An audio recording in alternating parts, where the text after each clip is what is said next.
What else? Did you have summer jobs Yeah, growing up? summer job, first job I had in the summertime, we used to work at the church.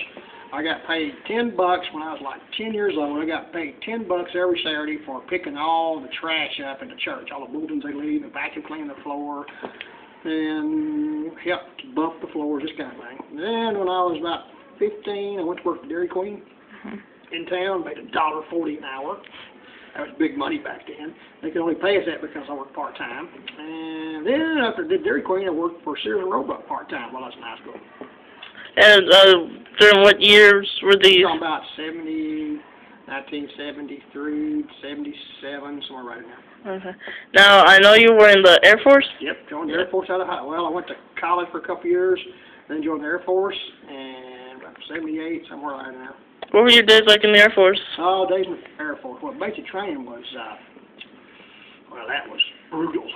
So it was 6 weeks of getting screamed at and running around marching, and I'm glad I went through that. Don't want to do it again, but I'm glad I went through it and made it through that.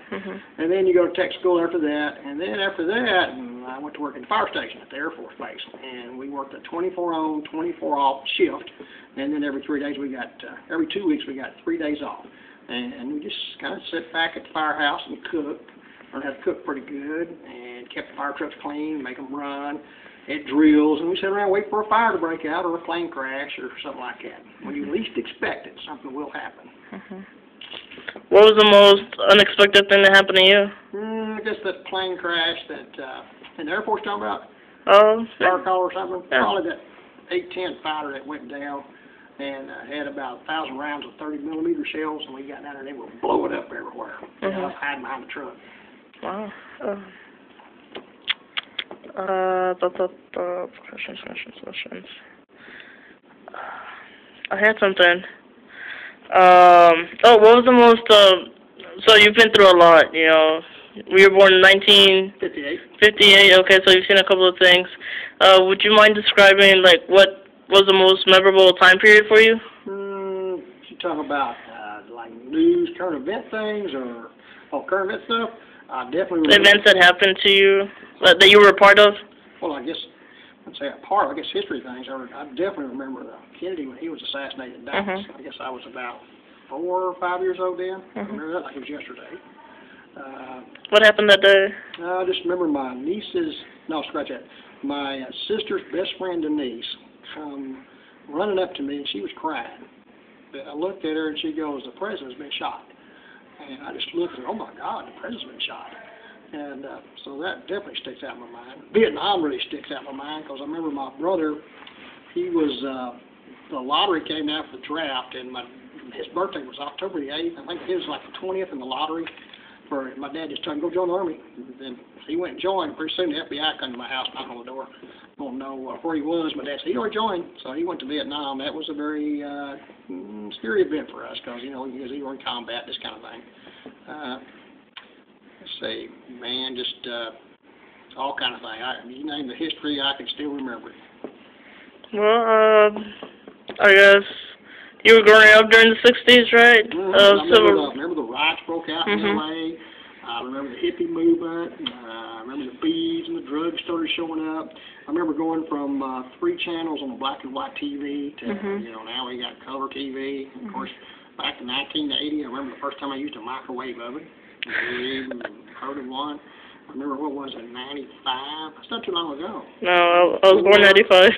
94 is when I had a first computer. And I remember the first time I hooked it up to a phone line, and it was a, what do you call it, dial-up.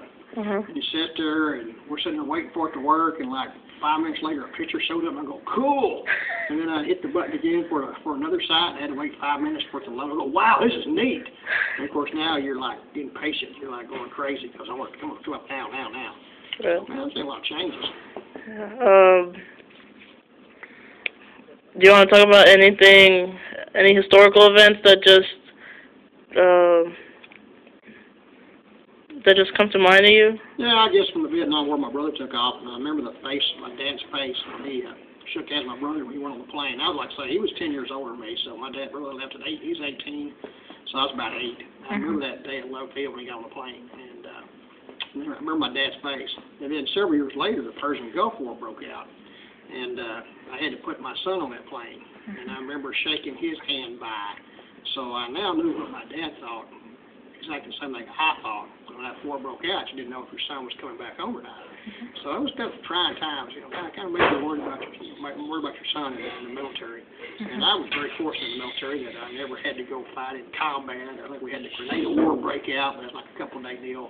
So I never had to go and do what my father did in World War II, and my brother did in Vietnam, and then my son did in the Persian Gulf. I was very fortunate.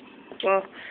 Did your father ever talk about World War II? Yeah, he always told stories of. He never told stories about death or nothing like that. In fact, we just looked it up 2 days ago. We found it. Anyway, he went from North Africa into Sicily up to Italy through to Germany, and he was over there for 2 years and 9 months, almost 3 years. He was overseas fighting the war, and he would tell us stories about one of the funny stories I guess I remember most of all is he was in a foxhole in North Africa, and this guy jumped in the foxhole with him. He said the Germans were like a mile over here and they were waiting for an attack, and this guy come out of nowhere and jumped in the foxhole with him and grabbed him by the throat, had a knife to his throat, and he said the next thing the guy did, he tapped him on the head like that and ran his hand down like that. And my dad said if the helmet went straight like that, he lived. If the helmet curved, he would cut your throat. And he was a North African, and the German helmets always curved, so he was trying to kill the Germans. So when he jumped in the foxhole out of nowhere, my dad said he got him by a knife and he went down and felt his helmet. His helmet went straight. He knew he was American, so he popped him on the head and left. Oh, wow. My dad said that's when he tells the story, it's just really kind of funny, but really scary at the time. Your brother, you said your brother was in the Vietnam War, right? Yep. Did he ever talk about that? Never talked about the water was terrible. I remember mailing him packages of Kool-Aid so he could mix with the water to make it taste good, have something to drink over there. Never talked about combat. Always talked about other things like the food or. Yeah, most veterans they don't talk about stuff like that. Right. My brother, my son's the same way. They don't talk about the battles or anything like that. What did he say about the food? My brother or my son? My brother? Sure, both. From Vietnam. My son in the Persian Gulf War, he's in the middle of Iraq. He told me that to this day he does not eat crab or lobster. To here, lobster is very expensive. So is crab. This is the vein. This is Holy Vein. If you're in the building, they have lobster every Holy day. Vein. Please report crab every day. Seafood in Iraq. And he said, I'm just sick of it. So when we go out to eat, we never really go to a seafood place, even though everybody loves seafood. Since he went over there and had it every day. But he was over in Iraq for 1.5 years. He don't care for it no more. How old is your son? He's now 28. Okay, so it was fairly recent that he was over there? As soon as the Persian Gulf broke out, I guess he was 19. He was like the first guys in over there. So everybody's really nervous because they had chemical weapons. You didn't know what was going to happen. Wow, okay. You say you remember the hippie movement? Yeah. What do you remember about it?